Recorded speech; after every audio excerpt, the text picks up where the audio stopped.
नमस्कार दोस्तों आज के इस वीडियो में हम डिटेल में डिस्कस करेंगे सीपीसी के अंदर फर्स्ट अपील को। तो जैसा कि आप सभी जानते हैं कि सीपीसी के अंदर अपील की कोई डेफिनेशन नहीं दी गई है,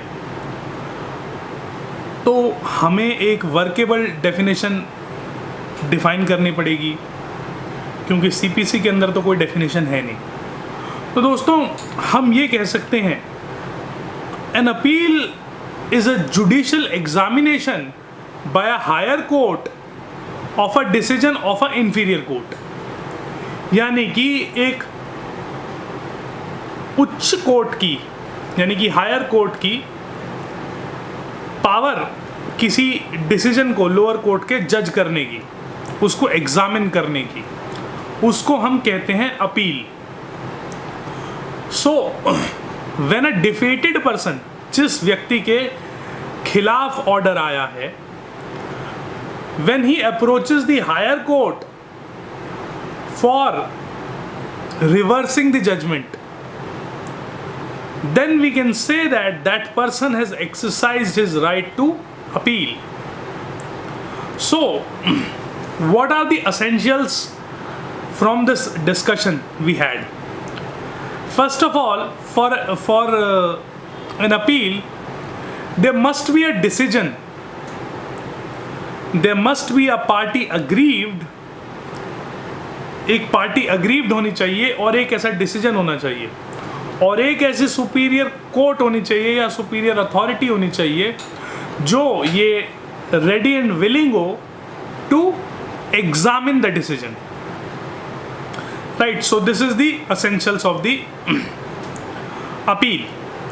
now this right to appeal is basically a substantive right. It is a creation of statute, यानी कि ये अधिकार आपको कानून ने दिया है कि आप अपील फाइल कर सकते हैं, क्योंकि हम ये जानते हैं कि किसी व्यक्ति से गलती भी हो सकती है। तो हम मानते हैं कि एक मौका सबको मिलना चाहिए इस चीज़ का कि फैसला गलत साबित आप कर सकें उससे हायर कोर्ट में, क्योंकि जो जज है वो भी इंसान है, उससे भी गलती हो सकती है, इसीलिए अपील का प्रोविज़न है। पर ज़्यादा अपील का आप राइट देते रहेंगे तो वो एक लग्जरी हो जाती है, टू डिले द जस्टिस। सो एक राइट तो सबका है। जब हम सेकंड अपील देखेंगे तब हम देखेंगे कि सेकंड अपील कब हो सकती है। एक राइट सबका है अपील करने का। So it is a creation of statute. ये आपको अधिकार कानून से मिलता है। अगर कानून कहीं ये कहता है कि आप किसी चीज़ की अपील नहीं कर सकते तो आप उस चीज़ की अपील नहीं कर सकते। For example, section 6 of specific relief act, जब गवर्नमेंट किसी को डिस्पोजेस करती है तो आप उसकी अपील नहीं कर सकते। ये सेक्शन 6 का लॉ कहता है स्पेसिफिक रिलीफ एक्ट में। राइट, तो वहां स्टैच्यूट से आपका राइट टू अपील खत्म कर दिया गया है। राइट, तो कहने का मतलब दोस्तों ये है कि जो ये राइट है ये स्टैच्यूटरी राइट है। It is not your natural right. Natural right क्या होता है? Which you inherent being a human being, that is called a natural right. For example, audi alteram partem, हर व्यक्ति का ये अधिकार है जब उसके खिलाफ कोई फैसला आए जिससे वो एडवर्सली इफेक्ट हो सकता है तो उसको सुना जाना चाहिए, उसके पक्ष को सुना जाना चाहिए। ये एक नेचुरल राइट है। इसी तरह से हर व्यक्ति का ये नेचुरल राइट है कि वो सिविल सूट दायर कर सके, फाइल कर सके, जहां भी उसे ऐसा लगता है कि मेरा सिविल राइट इन्फ्रिंज हुआ है। राइट, तो जब किसी का सिविल राइट इन्फ्रिंज होता है तो उसके पास ये राइट है कि वो सिविल सूट दायर करे, subject to that suit is not barred by the civil procedure code. आप ये कह सकते हैं कि इसका सूट फ्रिवलेस है, तो वो डिसाइड हो जाएगा कि सूट फ्रिवलेस है, लेकिन वो सूट डालने का हकदार है। ये डिफरेंस है राइट टू अपील और राइट टू सू में। अपील करने का आपका कोई राइट नहीं है, ये आपको राइट तब मिलेगा जब आपको कानून देता होगा। अगर कानून ने आपको राइट नहीं दिया तो आप अपील नहीं कर सकते, चाहे आपके साथ कितना भी अन्याय हो गया हो ट्रायल कोर्ट में, राइट। सो जो अपील है दोस्तों, वो एक कॉन्टिन्यूइंग राइट, मतलब that is continuation of suit. It is not an independent proceeding from the original suit, it is basically extension of the original suit.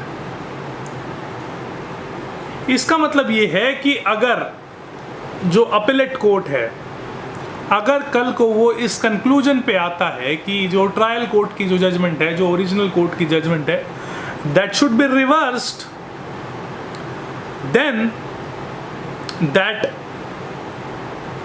Judgement of appellate court would prevail over the judgment of subordinate court, right? अब एक चीज और, before we go into the discussions of the sections, limitation। CPC में कहीं limitation के बारे में नहीं बताया गया है, लेकिन अगर आपके अगेंस्ट कोई जजमेंट आ गई ट्रायल कोर्ट की, राइट, तो आपको 30 दिन के अंदर अपील करनी है। If that court is not the high court, if the court to which you want to appeal is not high court, then you have to appeal in 30 days। 30 दिन के अंदर आपको अपील करनी है। लेकिन अगर आपको जो अपील करनी है वो हाई कोर्ट में करनी है, मान लीजिए कि सिविल जज से आपको सेशंस कोर्ट में करनी है, तो आपको 30 दिन में अपील फाइल करनी पड़ेगी। लेकिन अगर आपको डिस्ट्रिक्ट जज के ऑर्डर के अगेंस्ट अपील करनी है, then you have the time to appeal of 90 days, right. So now let us discuss section by section. इसके लिए जो सेक्शंस हैं दोस्तों रेलिवेंट हमारे आज के डिस्कशन के लिए, मेरे पास CPC का बेयर एक्ट है। So section 96 to 99 and section 107 are relevant for first appeal and order 41, ये रेलिवेंट है। तो दोस्तों I am opening this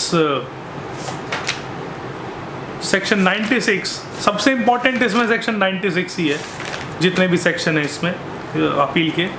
so it says appeal from original decree save otherwise expressly provided in the body of this code or by any other law for the time being in force, an appeal shall lie from every decree। अब यहाँ decree है दोस्तों, judgement नहीं है। every decree passed by any court, because a decree is what finally determines what is the right of the parties। A decree finally adjudicates what are the right of the parties in the suit। So यहाँ पे decree है, passed by any court exercising original jurisdiction to the court authorized to hear appeals from the decision of such court।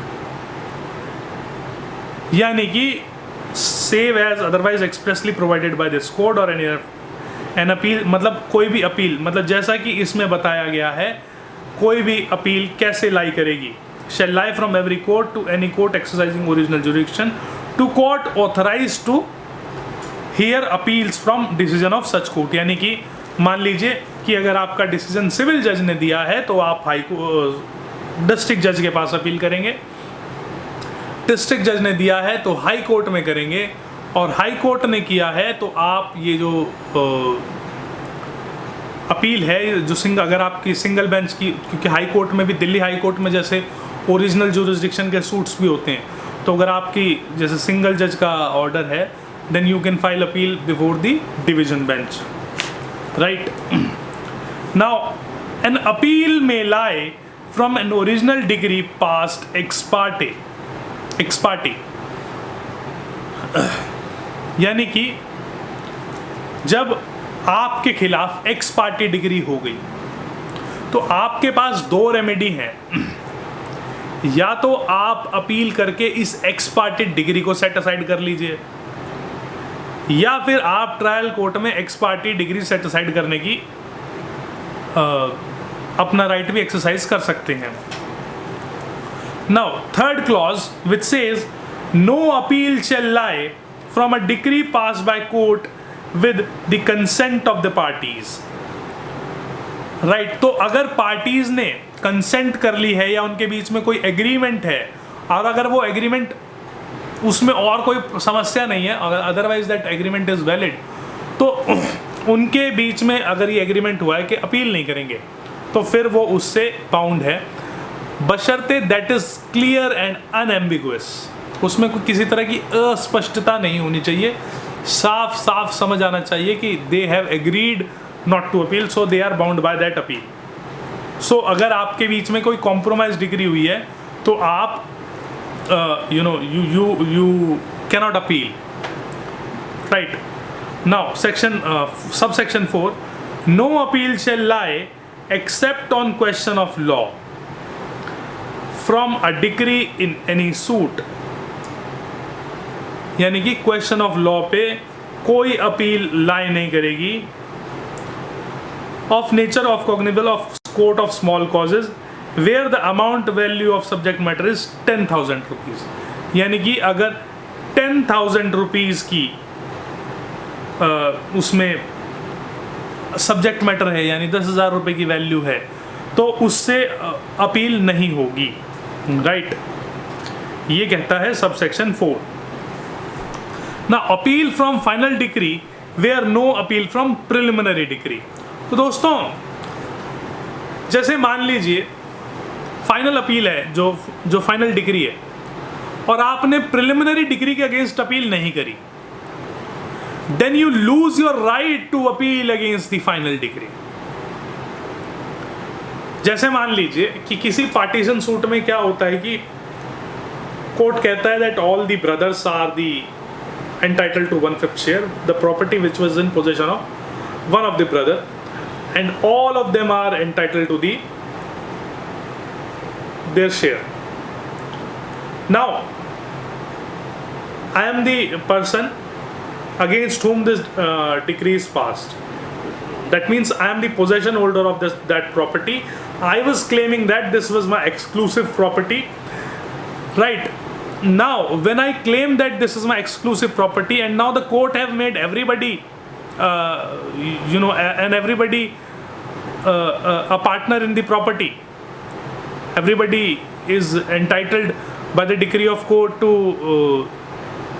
to have share in that property, so I have to appeal.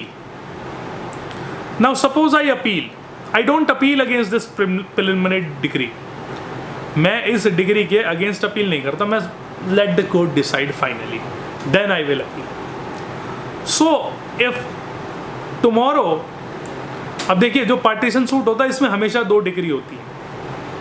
पहली preliminary decree होगी कि whether you are entitled for share और not, और जो दूसरी degree होगी वो आपका शेयर को डिमार्केट करेगी, किसको क्या मिलेगा। तो अब कोर्ट ने ये कह दिया कि सब हिस्सेदार हैं और आपने इस चीज़ के अगेंस्ट अपील नहीं करी।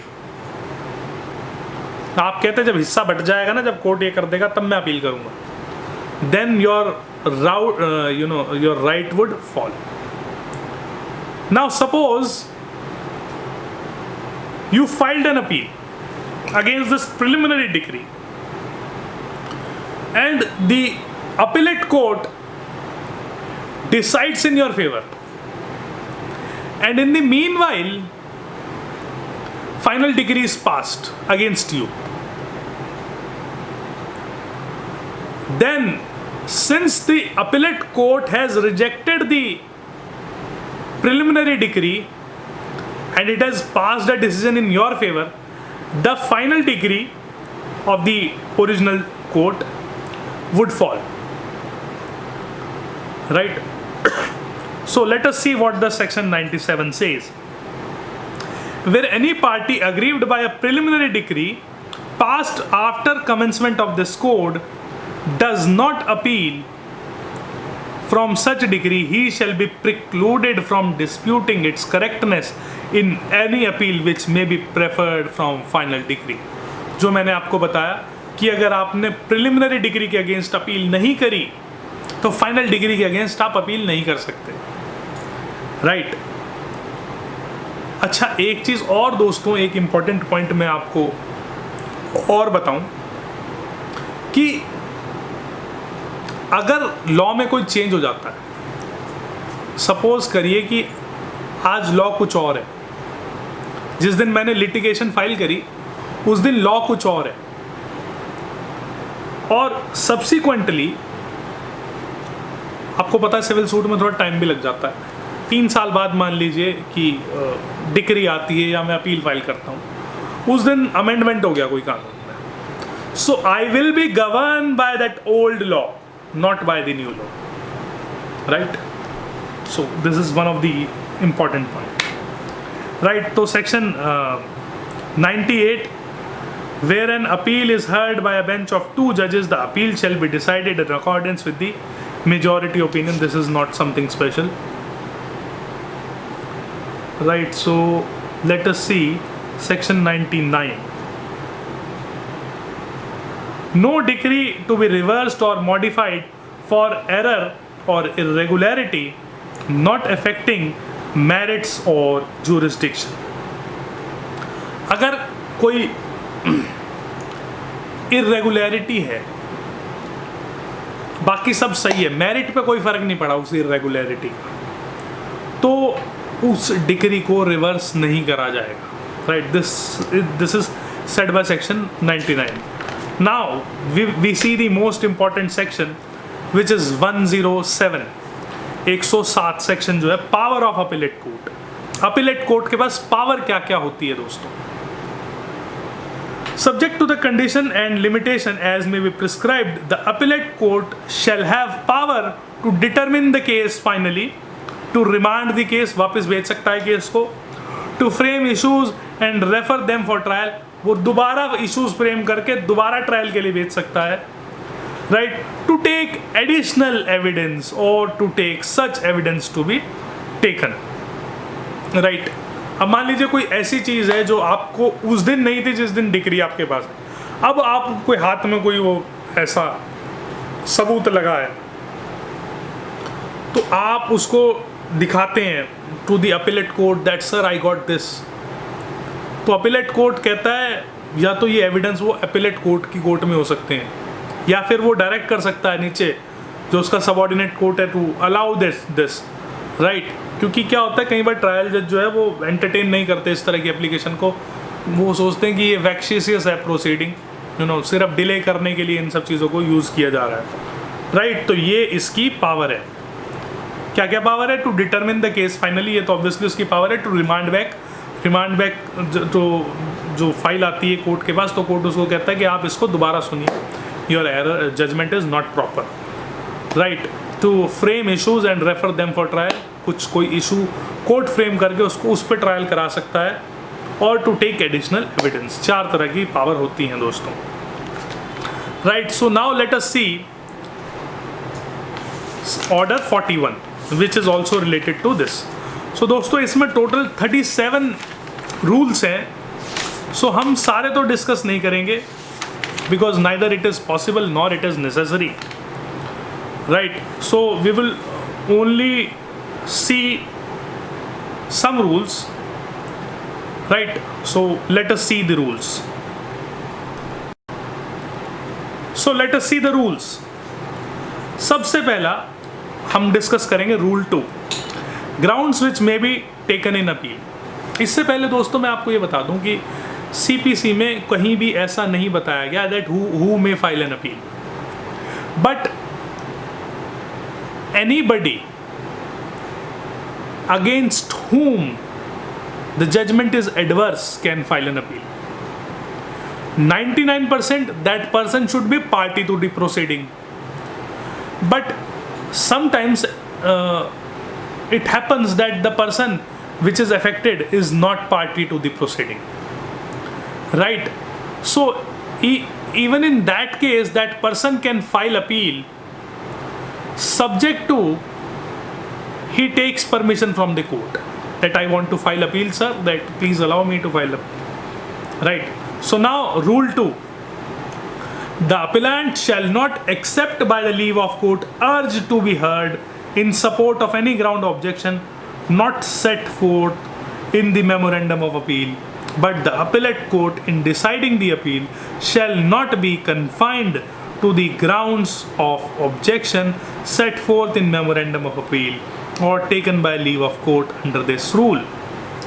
तो दोस्तों इसका मतलब ये है कि आप प्लीड उन्हीं अपीलेट कोर्ट में आप उन्हीं ग्राउंड पे प्लीड कर सकते हैं जो आपने ऑब्जेक्शन लिए हैं अगेंस्ट द जजमेंट, उससे बाहर आप नहीं बोलेंगे। तो अगर आप बोलेंगे तो आपकी बात की सुनवाई नहीं होगी।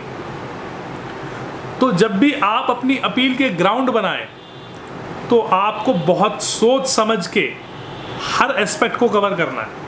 अब कई बार क्या होता है कि हम किसी एस्पेक्ट को लिखना भूल जाते हैं, बट हम अपनी वर्बल आर्ग्यूमेंट्स में उसको रेज करते हैं, तो कोर्ट आपको बोलेगा show me this in your appeal. ऐसा हुआ है, मेरे साथ पर्सनली हुआ है। And if you are able to show that in your memorandum of appeal, आपने जो अपील बनाई है उसमें अगर आप उसे दिखा देते हैं तो वो उस पॉइंट पे आपकी बात सुनेगा जज, अन्यथा वो आपको ये कह देगा ये आपकी इसमें है नहीं, you can not plead on that, right. आप उसी पे बोल सकते हैं जो आपने अपनी अपील में ग्राउंड बनाया है, जो ऑब्जेक्शन आपने बनाया है अगेंस्ट द जजमेंट। लेकिन कोर्ट इस बात से बाउंड नहीं है कि वो उसी पे जजमेंट दे जो आपने बनाया, कोर्ट उससे बाहर जाके भी बना सकता है, right. So this is rule 2। Now, rule 3A, which is about condonation of delay. So, if you show a sufficient cause that you could not prefer appeal within time because of some natural reason, आप बीमार थे या कुछ भी थे, तो आपको वो rule 3A में एप्लीकेशन लगानी पड़ेगी। Now, rule 5, stay of proceeding and execution।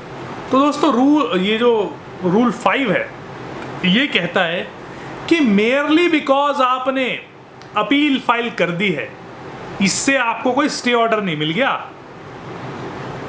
अगर आपके अगेंस्ट कोई डिक्री हो गई है और आपको जैसे मान लीजिए खाली करनी है या कुछ भी है और आपने अपील फाइल कर दी, मान लीजिए आप किराएदार हैं, आपको दुकान खाली करने के ऑर्डर हो गए, दुकान मकान जो भी है आपको खाली करने के ऑर्डर हो गए और आपने अपील फाइल कर दी।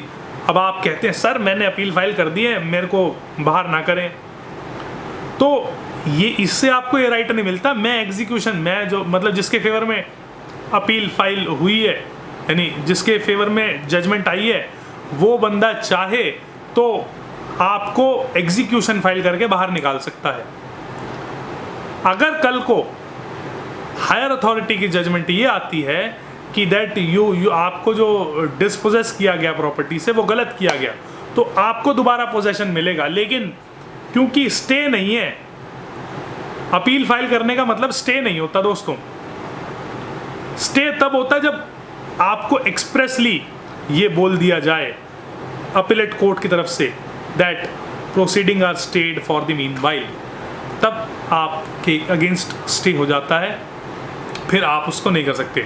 तो रूल 5 कहता है an appeal shall not operate as stay of proceeding under decree और order appealed from except so far as appellate court में order, nor shall execution of decree be stayed, यानी कि ना तो एग्जीक्यूशन स्टे होगा for reason only that appeal have been preferred from decree. An appellate court में for sufficient cause order execution of such decree, stay or order of execution of such a degree, right?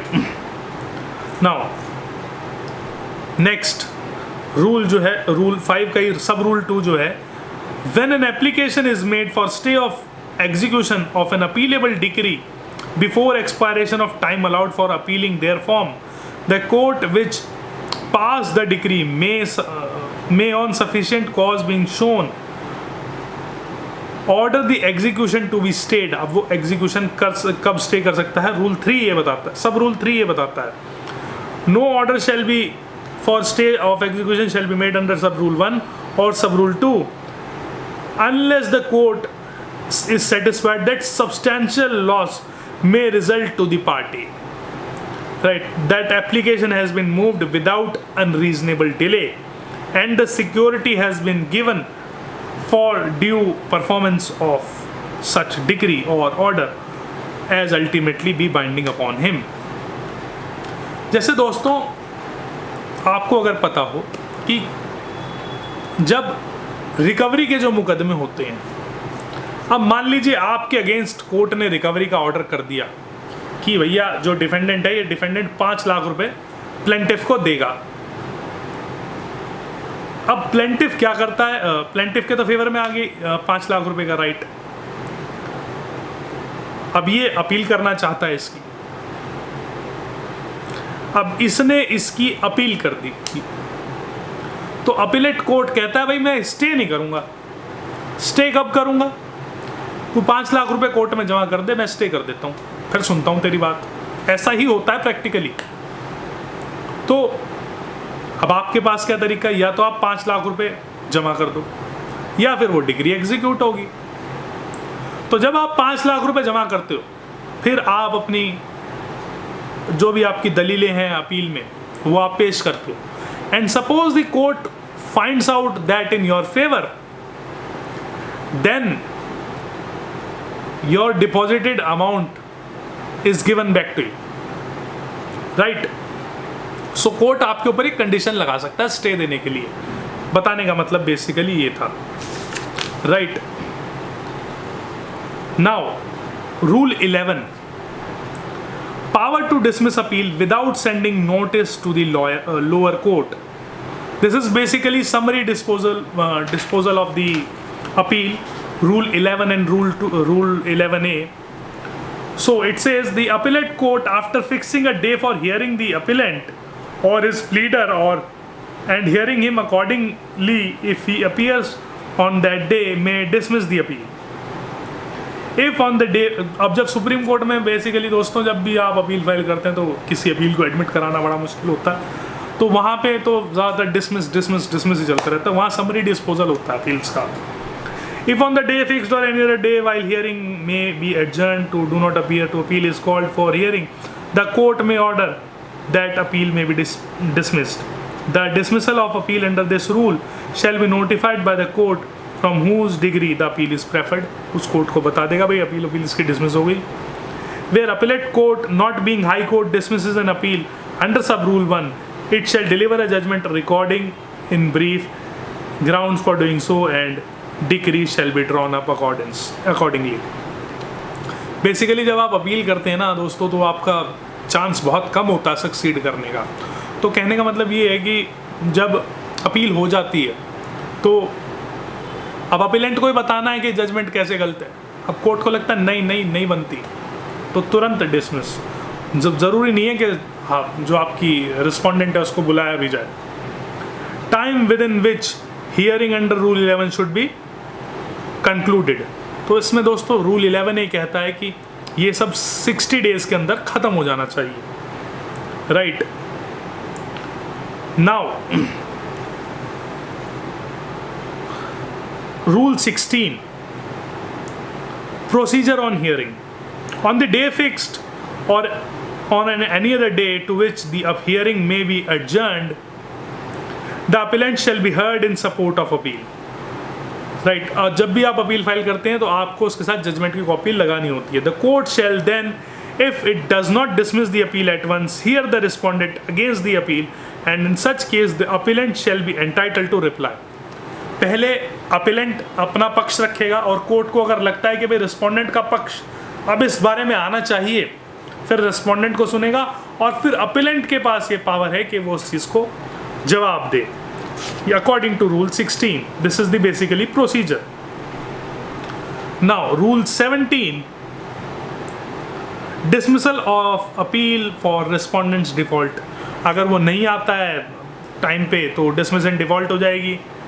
Readmission of appeal dismissed for default, दोबारा admit हो सकती है। Where an appeal is dismissed under rule 11 और rule 17, the appellant may apply the court for dismissal readmission of appeal where it is proved that he prevented from sufficient cause from appearing when the appeal was called on hearing or for depositing sum so required, right? Power to adjourn hearing, direct person appearing interested to be made a respondent, right? कुछ इसमें खास है नहीं बताने के लिए। Rule 21, rehearing on application of respondent against whom ex parte decree made, अब किसी के अगेंस्ट कोई अपील में नहीं जा पाया और उसके अगेंस्ट आ गई प्रोसीडिंग, तो वो री-हियरिंग के लिए रूल 21 में एप्लीकेशन लगा सकता है, राइट? तो दोस्तों मुझे लगता है कि मैंने सारे पॉइंट लगभग कवर कर लिए हैं। तो अगर आपको वीडियो पसंद आ जाए तो प्लीज़ इस वीडियो को लाइक कीजिए। देखने के लिए बहुत बहुत धन्यवाद।